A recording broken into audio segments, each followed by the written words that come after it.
Hello, everyone. Welcome to this week's Life Conversations with a Twist. Today, I'm talking all about entrepreneurship. I hate that word. And so I am going to spin that concept I'm going to call it being a boss, because really that's what it is. I recently just did a poll on social media because I was curious what people wanted to hear from me. Obviously, I interview amazing women, but sometimes from time to time, I like to pop on and kind of talk about different things that are going on, things that I just went through, things that I think would resonate with the listeners. But I was curious what my listeners would want to hear from me, and hands down, everyone said entrepreneurship, aka being a boss. And so I gave some thought to this, and I'm like, okay, I'm gonna roll with this. And I never thought that I would be speaking on this because I never thought growing up I would own my own business. I never thought in a million years I would own two businesses. And here we are. So I want to back up a little bit and just kind of talk about how I even got here. For if you're a new listener, welcome. You are going to hear a little bit about my career journey. I will summarize it to be very short. Sometimes it's funny when you think back to all the jobs that you've had. You're like, oh, I forgot I did that. I forgot I did that. And kind of how I got to this point and some of the things I've learned, some of the things that I kind of rely on to be successful. And so I hope that you walk away with some motivation, some inspiration to maybe if you are looking to starting your own business, this might give you that little fire that you need. I'm hoping to break down some of the fears that most people have around starting a business and just some fun things that I've learned along the way. So let's take it back. I mean, I could literally go back to the very, very small jobs that I've had, but my big career started, or I would say my career journey started when I worked for Cattleman's. And who would think working for a restaurant, well, I would be here where I am today, but I am very thankful about that journey. I started as a hostess and worked my way into serving. And then I discovered banquets and events. And so I became the banquet manager, and, we didn't do anything crazy, but, we did holiday parties and birthday parties, retirement parties. And so that's kind of was my first dabble into events. And so I learned a lot through that. I also learned about sales. Obviously, I had to sell events, and also marketing. And so that's kind of where that background has come from and grown on. I worked there for about 12 years, and I had a really good friend of mine who I'm hoping to have on this podcast someday.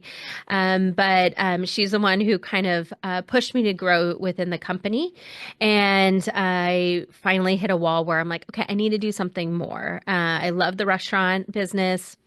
I met a lot of great connections through the years, but I needed something more, which is the story of my life, and you will learn that here through this story and journey. But my girlfriend worked for a hotel, and she's like, "You need to come work for the hotel, and you can do sales there. You could, there's so many different jobs that you can do within the hotel business." But I started as convention service manager, so I got to detail events. I got to work with groups that were staying inside the hotel. So I learned all about room blocks and hotels, stays, and those kinds of things.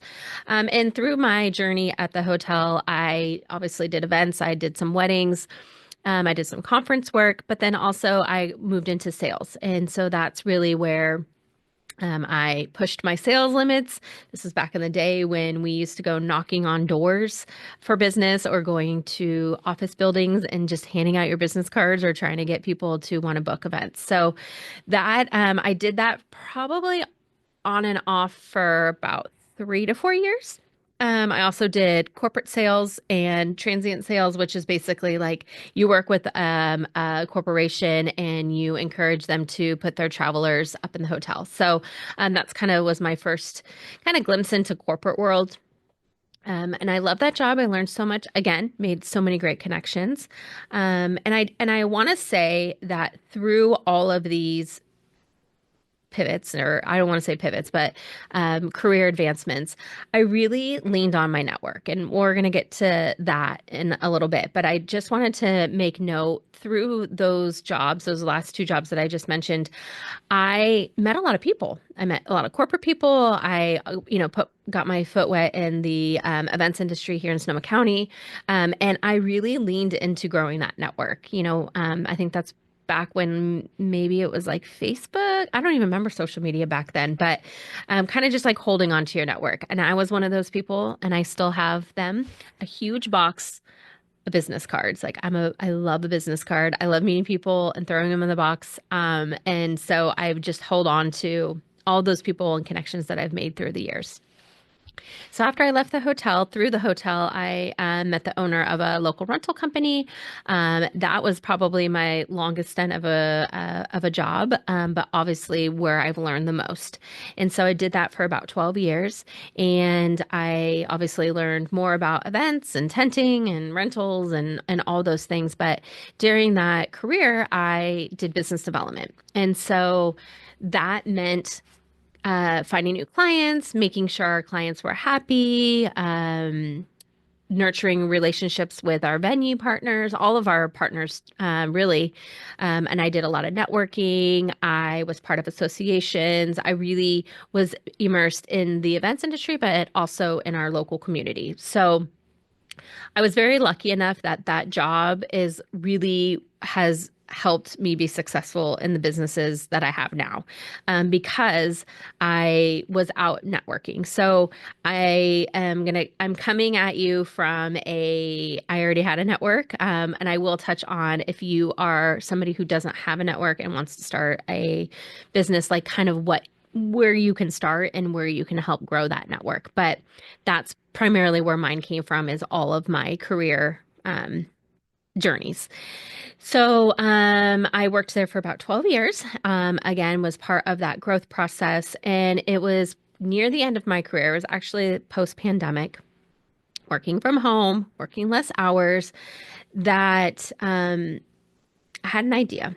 I saw a need, and I started a business. And I think this is one of the things that when you're sitting with this idea that you want to start a business, it's really understanding like what that niche is and where you see a demand. And I think that's where a lot of businesses have come up. And I love meeting people who I'm like, oh, you totally found that niche and you leaned into it and you started a business. Because I think that's really what's cool. I mean, you can go and start a business because you're passionate about something, but you also have to understand if it's a business that it's really saturated. I think of like event planners. Everybody wants to be an event planner. Well, there's so many of them that how do you start a business and be successful through that can be sometimes challenging. But again, it's all about your reputation, and we can get into that a little bit. But what I really love about small business owners that I get to work with in my community is they find that niche. And I found that niche.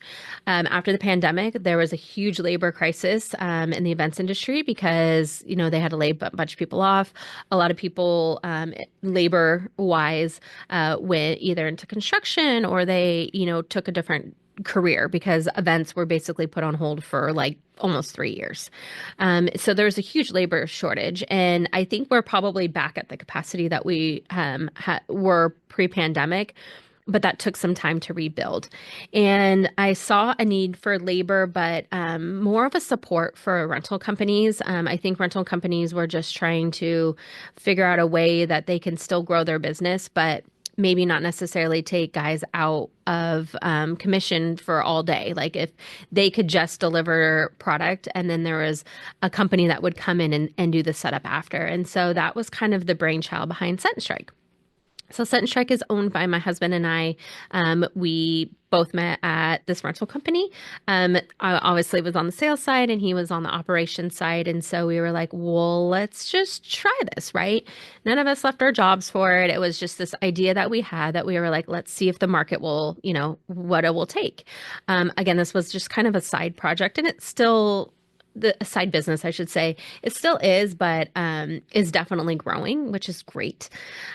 So we started Set and Strike, and my role, obviously, because of all the people that I know, obviously on the sales side. I know the booking process and the contract process, and what it takes to book an event like that. And so I really leaned in my career, my experiences, and my network to build that out. My husband, unfortunately, had back surgery, so he's very limited on what he can do, but he does support me in the operations side. So once we book an event or a job, we find the crew, and that's kind of what his job is to schedule them and get them situated and all the things. So he was still working full time. I was still working full time, and this was just this little idea that we had. And we're like, let's just see what happens. And we have been successful for about 3 years, and every year we're doubling in size, and when I say in size, I'm meaning revenue. And we're definitely finding our niche. I think and this is the thing about when you start a business, like you think you have an idea of what it is that you want to do.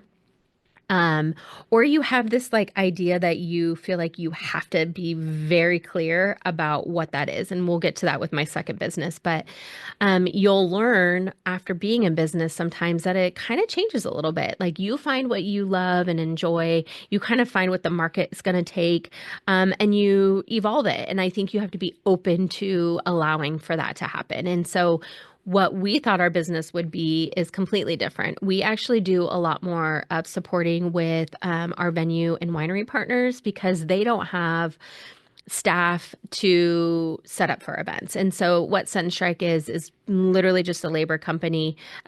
Most of the time, either tables and chairs are already on site or they're rented through for a rental company, and our team shows up and we set it up. And then we come back at the end of the night and we break it down and we pile it all nicely for either the rental company or we put it back for the venue. And so very simple concept. When we started the business, it was one of those things where there was no overhead. So there was no, big cost up front. Um, I'll get to like the business side of it, but I want to finish this thought. So we have pivoted a little bit because we found that, these venues and wineries really need support. And so that's actually most of what our business is now. And so it's been really cool to see that kind of grow and then also strengthen our relationships with some of our venue partners. So that is Set and Strike in a nutshell. When we first started, of course, like any business, you feel like you have to have all the things. And what I mean by things, it's you have to have a website, you have to have a logo, you need to have social media, you have all these things, and it can be very overwhelming. We discovered Set and Strike just literally by sitting in our house one day and like just going through names. And I'm like, what about Set and Strike? That's literally what we're doing. We're setting up and we're striking. And then if anybody has met my husband, he's always wearing a bow tie. So anytime we go to an event, he's always wearing a bow tie. So that's how we tied in that into our logo. And again, you do not literally do not need to start a business with a logo, but like in our head that we did, right? I come from marketing. And so that was just like one of those things that we needed to have at least a name, right? And we were very lucky enough to lean into your network of who might be able to support you in these things. We needed a graphic designer, and I had a good friend whose husband did this, so we asked him to do it for us. And then our website is honestly very, very basic. I got the domain, I created it in GoDaddy. It's like literally like as simple as it can get. But I think the biggest thing that most people miss the mark on is knowing that you need to have you have to sign up for an S corp or an LLC. You have to get a business license. Like there's all these like documentations that you need to get. And so it's really been a huge learning opportunity. I love it. It can be very stressful, but I do have to say that one of the things with starting a business is I think there's like two parts. It's either you're starting this business because it's like a side hustle and you want to test the market, which is what Set and Strike was, or you start a business and you take a leap and you completely just start from scratch and you that is your only business. And that is my second business, which we'll get to.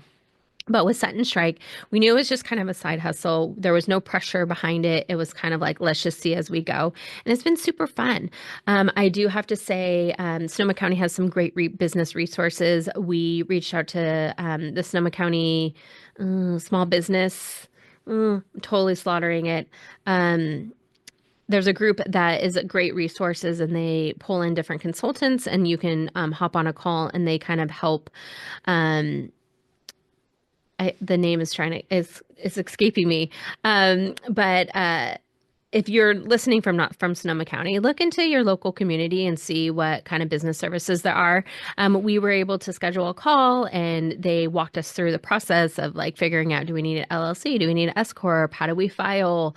What process do we file in? How do we get a business license?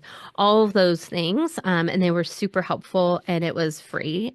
So I highly recommend if you live in an area to find those resources to help support that. Also, if you are looking to start a business, find people who are doing the same thing. Find other small business owners. Maybe even find somebody who's in the industry that you want to be in, and ask like reach out and ask for a call or ask for a coffee date or something. Everybody is so willing to help each other, and that's the thing. I think people get so stuck in like, oh, do we I don't want to like ask my competitor. I don't want to ask for help. Like, ask for help. People like when people reach out to me for podcasting or business ideas, I'm like, yes, because again, you're one, growing your network. Two, you're going to be able to get referrals from that. And three, like you have somebody to talk to about things. Being a business owner is probably one of the most loneliest places to be. You kind of sit on an island all by yourself. And there's so much that comes at you that you just wish you had some support. And I highly recommend finding a community to do that. Whether that's joining a chamber, that's joining a local networking group, um, an association that's associated in your industry. Look for those things and get involved. Go to a networking event. Go listen on these calls. Do the work because I think once you can get into a room with people who are doing the same things, it's not as scary. You can share resources and you can learn from each other. And that's exactly what I've done through my whole entire life. Set and Strike, I obviously used our local community to get the business started. And then I just leaned into my network of who I knew.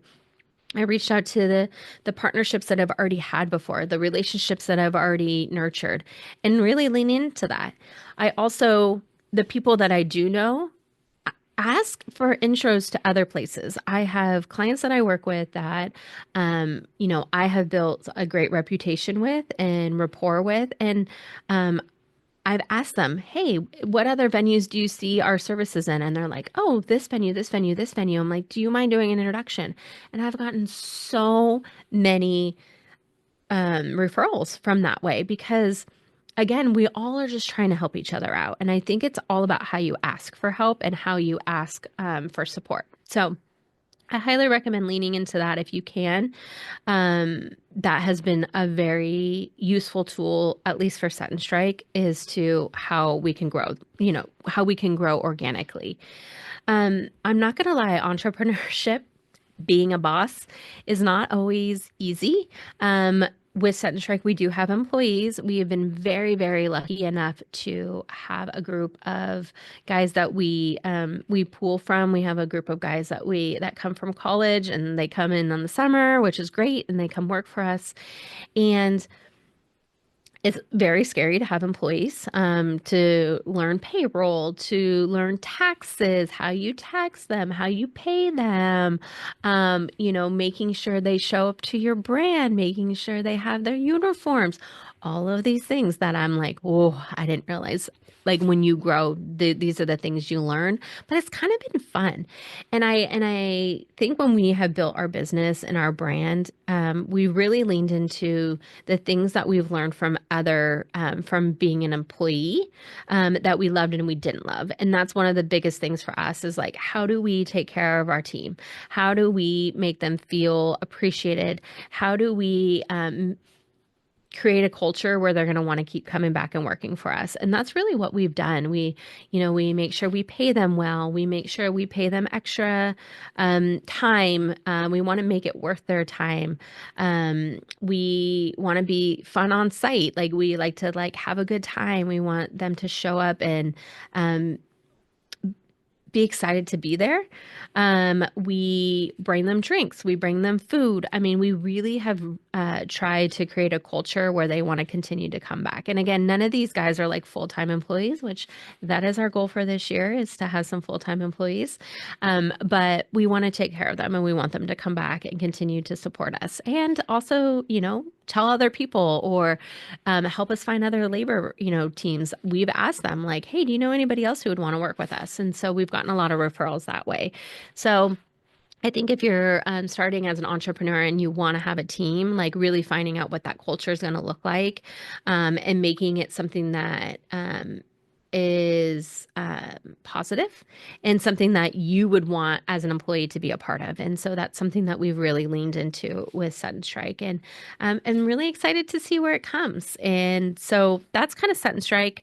Again, a totally different business model because again, this was just a side hustle and kind of how that's evolved. Now I'm going to lean into the Connection Hive, which is my consulting business and how that has originated and some of the things that I've learned. So when I left the rental company, I went and worked for an entertainment company doing business development. And during that process, I realized that not all businesses need a full-time person. And I also was trying to find out how do I make a bigger impact at a bigger level instead of just, impacting one business. And so I took the leap. I literally had a moment where I was just like, I need to do this on my own. And again, I never grew up thinking I was going to own my business. And honestly, until probably recently, I didn't even think that's what I wanted to do in a career. I enjoyed working for a company and not having to make the decisions and being a part of a brand and a team and all of that, to just having this moment of, I'm just going to do it on my own. And I haven't looked back. I am so happy I did. But I'm going to walk through some of the things that I've learned, some of the things that I've hit walls on, and I'm hoping this will inspire people. I'm at a point now in my career that now people who are wanting to have a bit like to start a business are coming to me being like, I want to know what you did. They want advice. They want some inspiration. They want some accountability, and I'm here for it. So it's been really fun to now be on the other side of it, which is kind of like, I'm like, is this where my consulting business is going? So again, I took a leap. I am the premier, like I bring in the most income for our family. And so having that stress of like, I'm just going to go on my own, like, can I make it financially was very, very scary. Um, I think there's two parts. I think if you were going to take that leap, have maybe some money saved up or kind of, have a backup plan for 6 months as you're growing your business. I did not do that. I actually was lucky enough to partner with a really good friend of mine who is an event producer, and she had some projects that she could bring me in on while I was building my business. So I was very lucky enough to have that to lean on. But that's another option too. Like, I think if you're kind of, had this idea of starting a business, but you're not really ready to take the full leap, like, is there something you can do on the side while you're growing and starting your business? So I think that's another key point is how do you find those resources? to be able to do that. And whether that's like a project work or maybe it's like a job that you might not necessarily want to do forever, but just temporarily, I think, leaning into that if you need to. So that's what I did. And basically the goal for the Connection Hive and why I called it the Connection Hive, which finding a name for your business is literally the most stressful thing in the world. So many people are like, use your name, don't use your name, all of these things. But I wanted kind of like an overarching business name because I also have my podcast. I do women's retreats. There's some other parts of the business that I wanted to kind of run through that as an overarching business. And so I wanted something kind of more general instead of being like, Heather Nelson Consulting or whatever that was. So I came up with the Connection Hive, and the word connection has really is probably the word, if anybody met me, would probably describe me. I'm very much connected in our community. I'm very much connected in our industry. I'm very much connected with just women in general, which is why the podcast is so successful. Connection to me is super important. And so I'm like, how do I build that as a brand? And so that's how the Connection Habit started.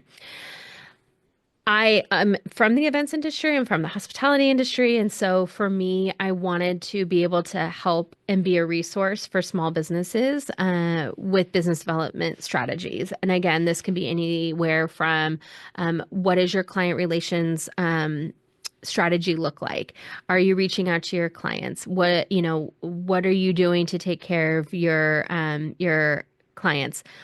What are you doing for sales? How are you getting people to find out about you? Like that is truly like my strong suit, and I love doing that so much.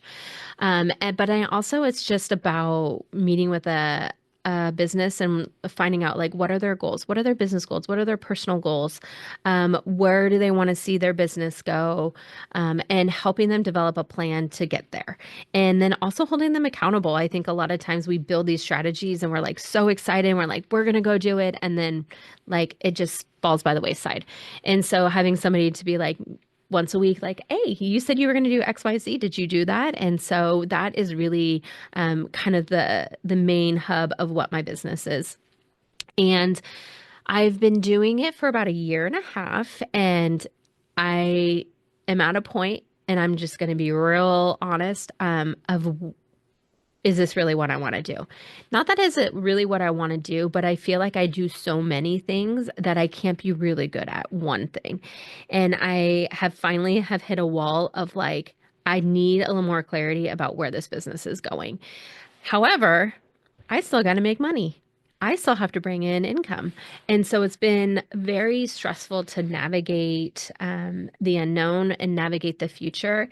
But I think I'm finally starting to realize what truly makes me happy. And I think as an entrepreneur, going into a business, again, I talked earlier, you feel like you need to know the exact plan. You have to know exactly what your packages are going to be. You have to know the trajectory. You have to know what's going to happen. And honestly, you have to be okay with the unknown and being okay to change paths if you need to. I think you get into your business and you learn the clients you want to work with, the clients you don't want to work with. You learn about time management, how much time you want to give away. You learn about pricing and knowing your worth and your values.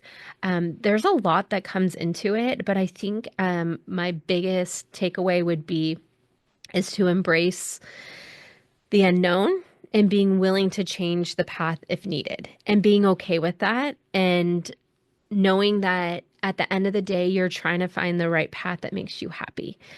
Being an entrepreneur and owning your own business is very, very stressful. And if you don't wake up every day excited to want to do the work, you are going to be miserable.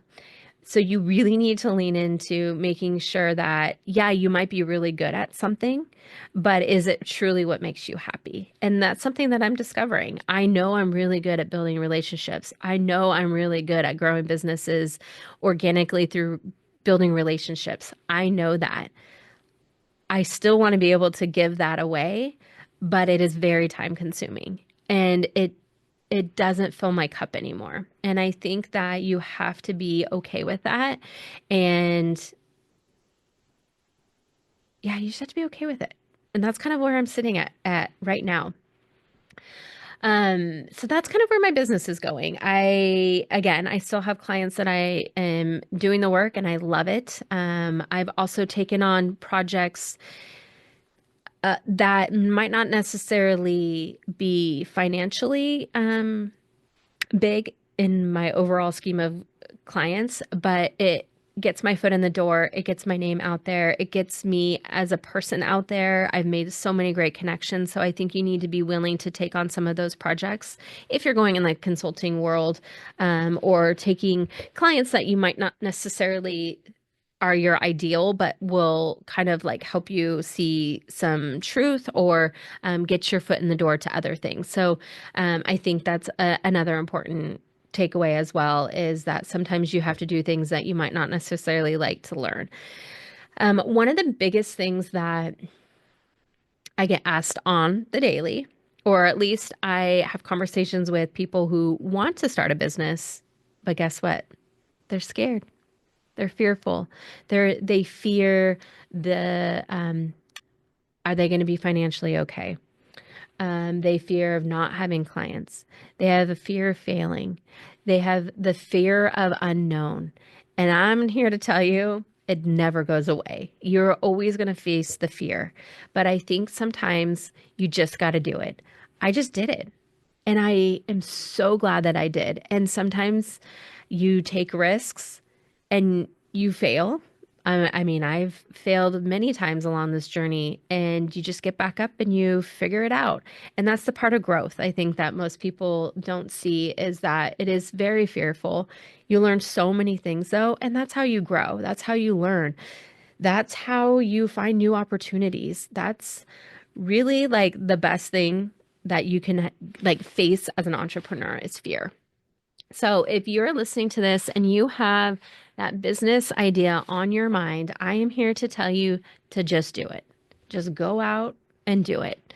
Find, do your homework though. I mean, I think, if you have this idea on your mind, do some research. Are there other businesses doing it?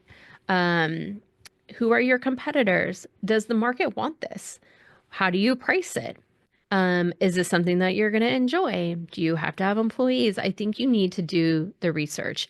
And again, that's going back to utilizing your network or your local resources, joining networking groups, getting in the room with the people who are doing the things and ask them the questions. Again, as a business owner and entrepreneur, we all want to help each other. We all want to see success in each other. We want to rely on our allies and just say like, hey, how do you do this? Hey, what program do you use? Hey, who do you use for your tax preparation? Hey, who do you use for social media? Use it. Ask people. Everybody is so willing to share what they've learned and what they do or who they work with or what they've learned. And I wouldn't be where I am today without that. I'm constantly like reaching for more, or, finding a new networking group to be a part of, or getting in a room with people who are doing things bigger than me and asking the questions. So I think that's been something that a lot of people are scared of in navigating a business, is you just got to do it. The other thing too, what I tell people is if the fear is financial, what I always tell people is figure out what your minimum is. What do you like? What do you minimally need to make each month to survive? And whether that's paying your bills or groceries or, daycare or whatever it is, what is the minimum amount of money you need to take? And then as you're flushing out your pricing, making sure that one, it's attainable, and two, pricing yourself so you don't have to have multiple clients. Um, an example that I'll use is, say you need to make 10 grand a month. And as you're figuring out your pricing, or you're figuring out your pricing structure, you're like, okay, I need to make 10 grand a month. And as a consultant, which is, what business I'm doing, how much of that, like how much do you think the market would take to pay you to do X amount of work. And then kind of work back from that. Like if you charge $3,000 for a monthly contract per client, then you only need three clients. To me, that sounds a little more manageable than saying, oh, I need to make a certain amount of money. I think it's like figuring out how many clients do I need to take on. And that kind of helps set the tone. And again, I'm talking on like consulting because I think that's a lot of the people in my network that are wanting to like move on. But also, I think of people who have business ideas that are like a brick and mortar or, a product based thing, is do your research. Like, figure out is there other people doing your thing? How are they charging? How are they marketing? Like, do the research. It's all out there. You can find everything. And then YouTube. YouTube is your best friend. That's how I learned how to podcast. That's how I learned about S Corp. That's how, I mean, the amount of knowledge that is out at our fingertips right now is crazy. So do the research, Google it. I I meet people all the time who are like, I have this idea, and I'm like, do the research, Google it, figure out how to learn how to do it, and the resources are unlimited, unlimited. And so I definitely think that you have to do the research before. And then again, finding that niche. I'm seeing so many successful businesses, at least here in Sonoma County, that they're finding that little niche in the market that will set them apart. And they're the only ones doing it at this point. And they're very successful at it. So I think that was something with like, especially with Set and Strike, that's something that I'm leaning into with like client relations. I don't think a lot of businesses are seeing the importance of how, what is your client strategy and what are you doing to take care of your current clients and your potential clients. And so again, finding the niche. And then using your network. I have been very lucky to have a great network, and I haven't had to do any ads. I haven't had to do a ton of marketing. It's literally been word of mouth because over the years, I've built a brand. If you are young and you're listening to this and you are still new in your career, your reputation is everything. How you show up to meetings, how you show up to clients, how you show up as a team member is so crucial, because if you down the line in your career, you want to take the leap and start your own business, people remember who you are. And especially if you're in the same industry that you've kind of worked your way up, your reputation is key, and people want to work with people they trust, and you've got to keep that in mind. And it's even as simple as like how you show up in your community. How do you show up in front of your kids as parents, because you never know where opportunities are going to come up, and you never know when somebody might be a potential client, and you never know who people know. Sometimes you just have to put yourself out there and say, this is what I do, or this is what I'm looking for. And you will be surprised of how many people go, oh my gosh, I know someone who did that. Let me connect you. Or I have a really good bookkeeper. Connect. That is how I've utilized my network and my reputation to grow a successful business. And I've also touched on just asking for help, asking people who are doing the same thing for help, asking if you follow someone on social media who you're like, God, I want to do what they're doing, but maybe here in my area, reach out to them, ask them how they did it. What did they learn along the way? And then also, if you are going to start a business, and this is something that people have asked me quite a bit, is how I manage it all. And I will kind of touch on that a little bit. But I want to say that I'm at a point in my business where I need help. And as an entrepreneur, you're expected to do a lot. You're expected to do all the bookkeeping. You're expected to do all the social media. You have to do all the sales. You sometimes, depending on what it is, have to do the production. If you are a product and you have to make something, like you're the laborer, you have to do all of the things. So sometimes entrepreneurship can feel very drowning, and you put in a lot of time and you put on a lot of effort, but you have to get to a point where you need help. One of the things I quickly realized with both of the companies actually is I need bookkeeping help. Can I run numbers? Sure. Can I learn QuickBooks? Sure. Do I want to? Absolutely not. Is it time that's well spent in my life? Absolutely not. So that was something I quickly brought on was a bookkeeper and a CPA because again, this is all finances. This is how you file taxes, how you charge, all of the things. They have been a super huge help in my business. Something that I've learned with podcasting is I was editing everything. I would do the interviews, I would edit, and then I would release it and then market it. I got to a point where I'm like, I can't do this. I've since hired a team that does that. I just record and I send it off and they do everything else for me. And to me, that has been money well spent because that's time back that I am able to do other things.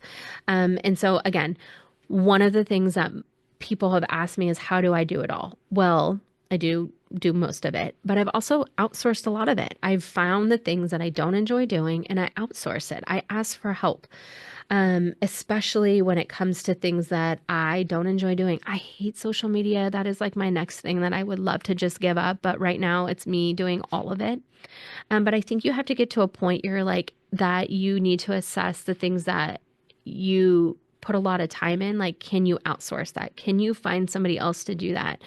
There's so many great resources out there. There's like Upwork and, different platforms where you can hire people to do project work or hourly work. Or you might have someone in your network that just wants some extra cash, doing bookkeeping or whatever it might be. Really leaning in and finding the help that you need will help give you a lot of time back and honestly, a lot of stress back or be less stressful because I'm not going to lie and tell you that entrepreneurship is not stressful because it is. But I want to end with this, that it's really fun. It's so fun to create your content, to go to networking events and meet people, to get to pick and choose the people you work with, to create a product or a service that is needed. It is so fun. It is so fun. And you learn so much. You learn so much about like the business. You learn so much about your community.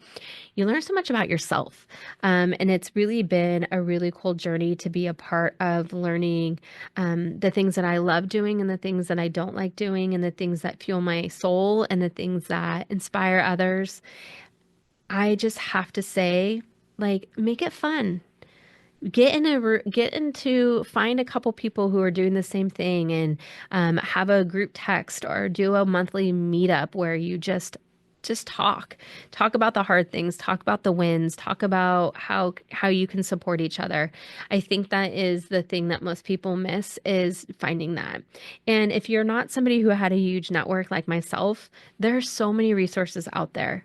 Like if look into your county, look at different networking events, look at your chambers, all the local chambers do events, and just put yourself out there. You never know what you're gonna find. Put yourself out there on social media, LinkedIn. Um, just see what sticks. Reach out to people, say hi, interact with them, do the things. I've done the things, and it's been a really fun ride. I also want to say that being an entrepreneur, you can put a ton of time into it, and you do. There's been long nights. You work on the weekends while you're sitting on the couch watching a movie with your family, you're on your computer. It can be a lot, but the time freedom of not having to go to an 8 to 5 or whatever the shifts are is so rewarding to be able to go pick and choose what I want to do each day, to figure out my schedule, to take time off, to go pick up my kids from school, to go on that school field trip. All of it is so worth it. And so you just have to find those special things that make it all worth it to keep you going. I love what I'm doing. I cannot wait to see what happens. And yeah, and I think the other thing too, that I want to touch on just on like how I do it all is time management is key. Time management is so key. There's so many great tools out there as an entrepreneur, whether that's, your Google tasks apps. If you're not into social media, you are like enjoy doing it. Um, Doing, an app that that post automatically for you. I have a lot of tools in my life that I swear by, and that can be literally its own episode because I can talk about each one. And I feel like I have in the past, but I really rely on the tools. And I also, because I do so much with the podcasting and the two businesses, and then I have clients and I have kids and I do all of that. And oh yeah, guess what? You have to have personal time and all of those things. I really prioritize it by day. So, certain days of the week are certain things I focus on. Mondays are my business day and my personal day. That's when I do a lot of like, um, branding or marketing or those kinds of things. I do a lot of that on Mondays. That's my self-care day. Like if I want to go take a pedicure or get my lashes done or whatnot, I really savor Mondays for those things. And then Tuesday, Wednesday, Thursdays are packed with client meetings and those can be interact. But I really try and stay focused on certain tasks or certain projects per that day because one, it's helpful for the brain, like especially if you're doing like creative work or if you have to, send out a bunch of quotes, doing that all kind of like in a batch, seems to be very helpful as well. And I swear by my task list, if you're one of those people that like your brain is going like 5 miles an hour, like mine is, I literally put notes for everything. And I remind myself to, like if I'm like, oh, I need to schedule this, I will put it for the day, but then I'll move it. And so I'm really big about task management and using a to-do list and moving that around as, my schedule fits for each day. So I know I kind of talked about everything. I hope this all made sense. I literally didn't think I could talk this long about being a boss, but I did. And I feel like there's so much more to talk about, but I'm glad I had this conversation because it's actually been very great for me to see the process and see where I've come, and I've learned so much, and I'm so thankful for all the support and from my family to my husband to my network to my friends, and it's a wild ride. It truly is, but you got to just buckle in and just be ready for whatever path it takes you on. And again, it's so fun. It's such a great thing. So if you are thinking about it or want to pursue it, I'm here if you ever want to grab coffee and chat about it. Um, if you need any resources or any referrals to anybody, I'm here for it. I think we all, as bosses, need to stick together and support each other and help each other out. So I'm here for it. So I hope you gained one little nugget out of this conversation. And yeah, please reach out if you have any questions or share this with somebody who might be struggling with this. And yeah, I hope you have a great day, and we'll see you here next week.